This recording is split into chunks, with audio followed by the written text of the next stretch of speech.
Naam, habari za wakati huu, karibu tena tuendelee kubadilishana taarifa mbalimbali. Kubwa ni kuelekea kesi ya mwenyekiti wa Chadema Tundu Lissu, ambapo kesi ya uchochezi itasikilizwa tena tarehe 28 ya mwezi wa 4 2025, ambayo ni siku ya kesho. Lakini kubwa zaidi ni kwamba kuelekea kesi hii, kama unakumbuka, ni kwamba hakimu Mhina alisema kesi hii itasikilizwa pia kwa njia ya mtandao, lakini akiwaambia jopo la mawakili zaidi ya 31 ambao walikuwa wakimwakilisha Tundu Lissu mahakamani ya kwamba kesi hiyo itaendeshwa wakiwa huko huko bila kufika katika mahakama ya Kisutu. Tafsiri yake ni kwamba kesi itakuwa pia ni kwa njia ya mtandao, licha ya mawakili ambao wanamwakilisha Tundu Lissu, jopo likiwa na mawakili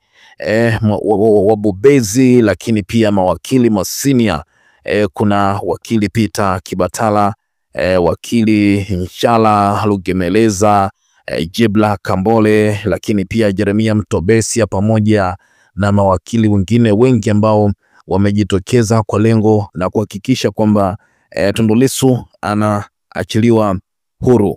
Tunakumbuka kilichotokea juzi katika kesi hiyo, ambapo viongozi wa Chadema, wanachama wa Chadema ambao walijitokeza katika mahakama ya Kisutu kwa ajili ya kusikiliza kesi hiyo ya mwenyekiti wa chama hicho, wengi walikamatwa, walipigwa, na video ambazo zilisambaa kwenye mitandao mbalimbali ya kijamii, lakini pia wao wenyewe wahusika wakitoa ushuhuda wa kile ambacho walikipitia baada ya kukamatwa na jeshi la polisi, watu wakipigwa marungu ya migongoni, watu wakivunjwa miguu, lakini pia licha ya hilo ni kwamba watu walipatikana huko Mabwepande, wengine huko Bagamoyo, lakini pia makamu mwenyekiti wa Chadema John Heche akiwa pamoja na walinzi wake amedai ya kwamba ni kana kwamba wale ambao walikuwa wanamshikilia walikuwa wanataka kwenda kumzuru, lakini kupitia mlinzi wake ambaye alijitahidi kujitetea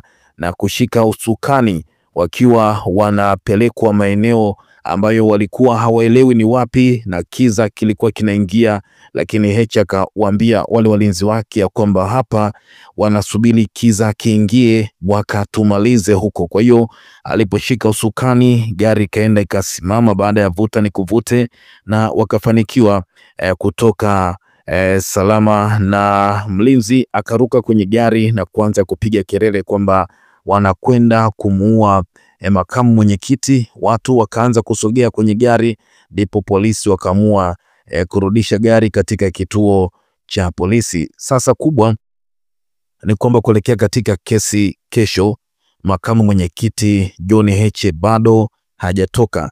Amesema kwamba leo alikwenda katika gereza la Ukonga kwa lengo la kuzungumza na mwenyekiti Tundu Lissu, lakini kama makamu mwenyekiti wa chama amenyimwa nafasi ya kuzungumza na mwenyekiti wake Tundu Lissu. Lakini amesema jambo hilo kama magereza wanafanya kwa lengo la kumkatisha tamaa, anasema hatokata tamaa hata siku moja. Lakini amewataka viongozi na wanachadema kujitokeza kwa wingi katika mahakama ya Kisutu jijini Dar es Salaam kesho tarehe 28 ya mwezi wa 4 2025, ambapo shauri la Tundu Lissu kwenye kesi ya uchochezi litatolewa maamuzi mahakamani. Moja kwa moja tuangalie taarifa hii kiundani zaidi, lakini watu wana maoni gani kwa taarifa hii? Makamu mwenyekiti wa Chadema Bara John Heche kuwataka wanachadema na viongozi kujitokeza kwa wingi katika mahakama ya hakimu mkazi Kisutu Dar es Salaam, wakati hakimu Mhina alisema kwamba kesi hiyo itasikilizwa kwa njia ya mtandao.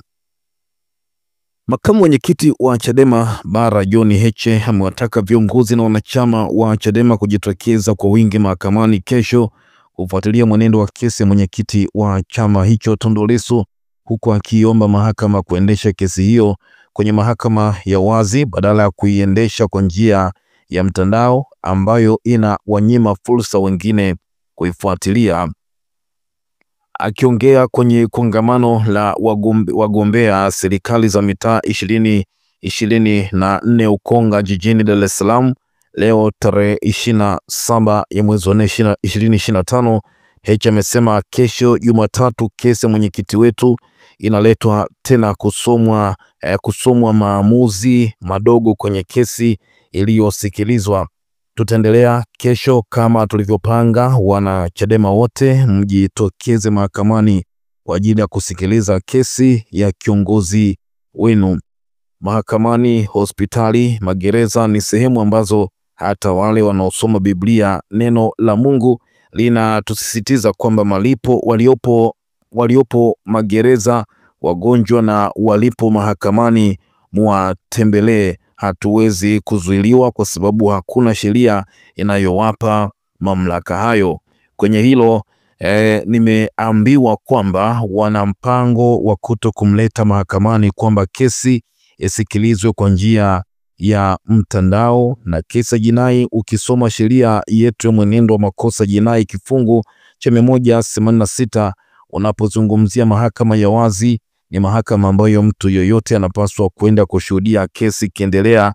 Haki haipaswi kutendeka tu, inapaswa kuonekana ikitendeka. Najua kuna kanuni zilitungwa wakati wa COVID ili kesi ziendelee kusikilizwa. Hii ni challenge kwa jaji mkuu.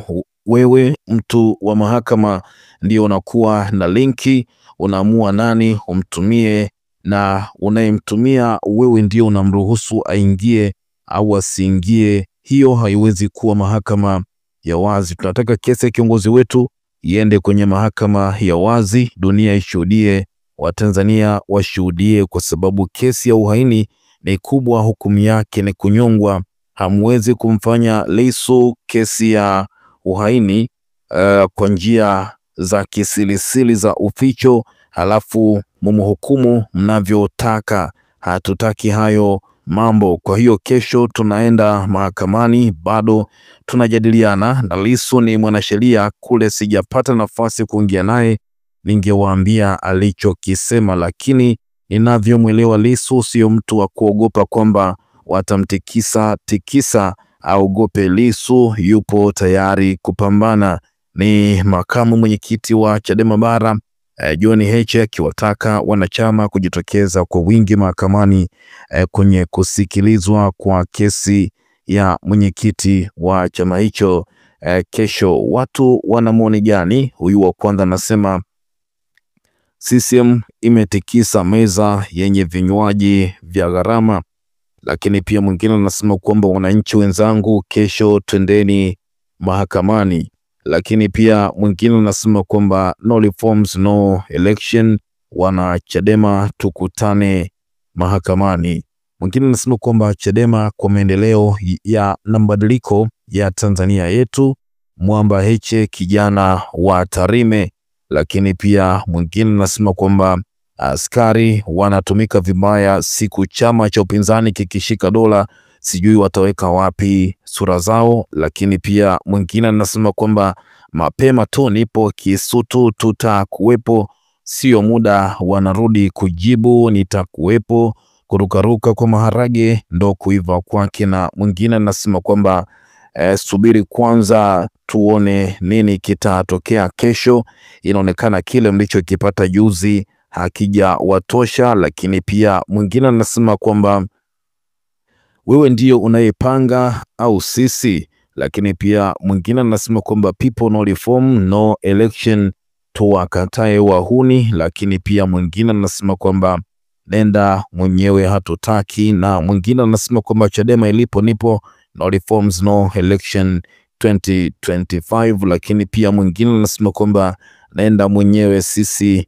hatupendi vile vilungu. Na mwingine anasema kwamba kwa mujibu wa sheria, kesi yoyote ile inayohusisha maslahi ya umma inapaswa kuwa wazi na yenye uwazi ili kuhakikisha haki inatendeka. Kesi ya Mheshimiwa Lissu ni muhimu kwa demokrasia yetu na ni jukumu letu kuhakikisha kila hatua inafanywa kwa uwazi na bila uingiliaji wa kisiasa na maslahi binafsi. Lakini pia mwingine anasema kwamba nenye viongozi hampigwi wanaopigwa na kuteseka ni wale wadogo mnaowahamasisha, na hata wakipata ubunge ni hawa viongozi wanaenjoy maisha. Jamani, kwa nini tusijifunze kubadilika? Lakini pia mwingine anasema kwamba no reform no election, lakini pia mwingine anasema kwamba kwani wanashindwa nini na wana uhakika ni muhaini, upumbavu tu, tutaelewana tu mwaka huu. Lakini pia mwingine anasema kwamba tuacheni, tutaangalia tuone mwisho wake itakuwa ni nini kuelekea kwenye uchaguzi.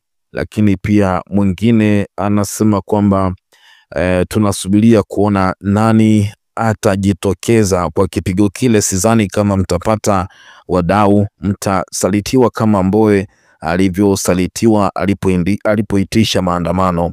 Kila mmoja ametoa maoni yake hapo, lakini ningependa pia tuleche kwako, tuchie maoni yako kuelekea kesi ya Tundu Lissu. Huyu ni makamu mwenyekiti wa Chadema Bara, John Heche, msimamo wake ni huo kuelekea kesi ya Lissu. Kubwa tuchie maoni yako, lakini tutegemee kuona nini kesho mahakamani. Je, polisi wataimarisha ulinzi, watakuwa ni wa kutosha? Je, wanachadema watafika mahakamani kama ambavyo makamu mwenyekiti amewataka wanachama kufika mahakamani? Lakini pia je, tutegemee kuona vipigo vikitembea kama vilivyotembea juzi mahakamani? Tuachie maoni yako na tuendelee kufuatilia zaidi nini ambacho kitajiri, na sisi tutakuhabarisha hapa. Kubwa, kaa karibu nasi kwa habari mbalimbali.